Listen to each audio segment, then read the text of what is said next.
Hey, District Shepherds, hope you're having a great week. I wanted to make a video today to talk to you a little bit about the whole idea behind activity groups that I brought up last Wednesday when we met together for breakfast.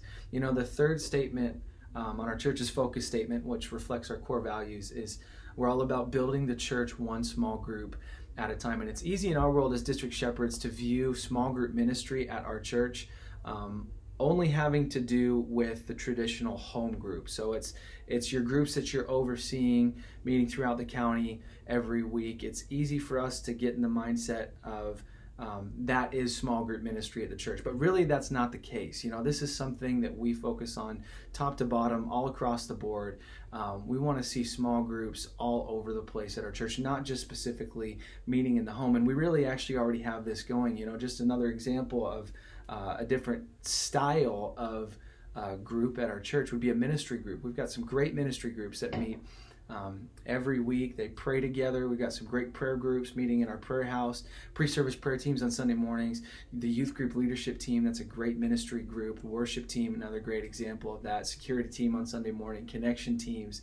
All of those represent ministry groups. So you see what I'm saying? It's not just our small group ministry is not just confined to the home group that meets away from our church once a week. And so what we're doing with this whole activity group idea is we're bringing in just another dimension of what small group ministry looks like at our church. And the whole idea behind the activity group is it's really simple. It's just this: hey, what are you passionate about doing? What are you excited about doing?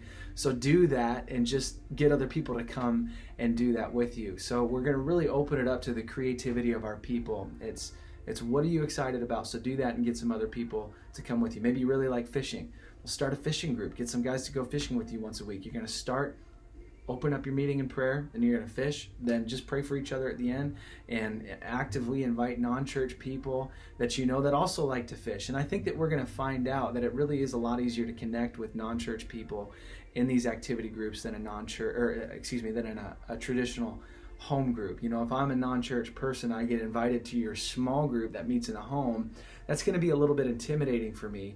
But if I love to fish and you got a fishing group and you invite me to come and fish with you, heck yeah, I'm going to come and I'm going to have a great time. And I think we're going to see us being able to connect with non-church people a little bit more effectively in these different styles of activity groups. So again, we're going to open it up to the creativity of our people. You know, you might really like sports. You might like playing basketball. Start a basketball group once a week. Go get some people together and play a game.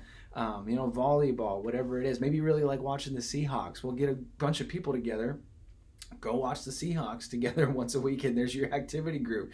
Just pray at the beginning that they win, obviously, and then you watch the game, and then you pray for each other at the end, and that's really it. So you know, we'll have different potentially moms groups. I think that'd be awesome. You know, kind of a walk run type moms group, or whatever people want to do. There's a lot of opportunity here. Workout groups. I was talking to one of you guys about a book study and potentially doing a bit of a counseling type group for people that have you know, just some relational trauma that they're working through. You can do book studies. I mean, whatever it is, the sky's the limit with this. What are you passionate about?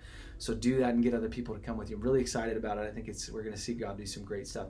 So why all of this is so important is every group that we start at our church, it really expands our net in Whatcom County.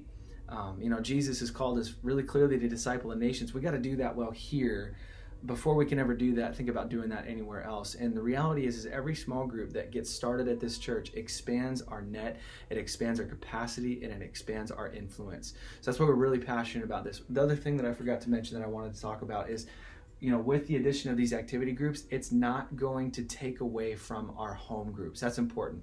So we're not going to be, we don't want people that are involved in a home group to jump out of that home group and start an activity group. That's not what we want to see happen.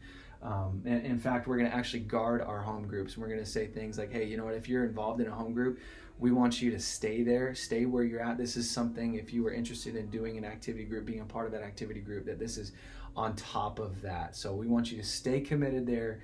If you are interested in getting involved with some other people, then this is a great opportunity for you to do that. Make sense? So we're not taking away from home groups. This is just an addition to our small group ministry, what it looks like as a church. And so why are we doing this? Why are we so passionate about this? What's the goal behind all of this? Why is this so important? I think it's important to talk about that every once in a while as a leadership team here. And so for us, I wrote this down over here.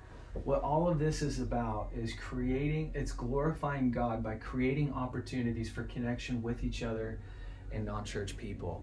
And I really believe we're gonna see all of that continue to happen this year in our small group ministry. So thank you for the role that you play as a district shepherd. You are so important.